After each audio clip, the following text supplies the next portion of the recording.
Ряды актового зала Дома культуры только заполняются к началу мероприятия. Организаторы вновь перечитывают сценарий концертной программы. Год театра подходит к концу, и проводить его нужно с творческим размахом.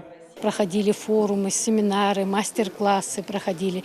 И сегодня у нас идет в нашей республике закрытие года театра официально.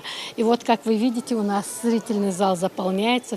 Год театра оставил огромный культурно-просветительский след как на ингушской сцене, так и на всероссийских подмостках театра. Этнокультурный проект «Легенды Ингушетии», в основу которого легли народные предания и произведения ингушских классиков, не единственный среди крупных проектов театра. Первый международный фестиваль театров «Луаманце». Также множество премьерных спектаклей и гастролей не только по России, но и по ближнему зарубежью. Без сомнений задали импульс. Как принято говорить среди артистов, ритм для жизни площадки мастеров перевоплощения.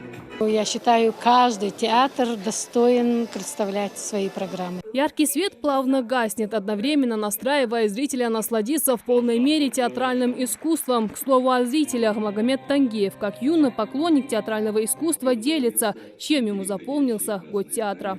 В конце был очень интересный момент, когда девушка бросилась с моста. Там ранка была маленькая, он рассказывает очень интересно. Интересно, именно из момента, из конец. Драматического я усхожаю Ахмедом Льяновым, профессионал своего дела, если честно.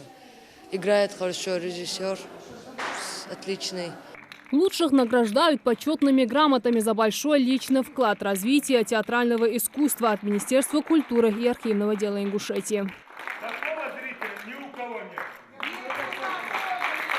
Мастера теней и света, а также музыки расположились здесь в маленькой кабинке напротив сцены. На микшерном пульте звукорежиссер вместе с художником по свету создают для зрителя атмосферу столь волнующую, сколь позволяет воображение самого зрителя. Я освещаю все мероприятия, которые здесь проходят. Свет на сцене, да? Свет на сцене. С 2001 года я работаю в этом театре. Художником, да? Художником по свету, да, работаю с 2001 года. Год театра в России направлен на сохранение театральных традиций и достижения, а также популяризацию театра в целом. На вопрос, удалось ли это республике, смело ответит каждый, кто хоть чуть-чуть отслеживал жизнь культурной Ингушетии. Жагдат Кулухоева, Адам Мережков, Адам Далаков, Новости 24.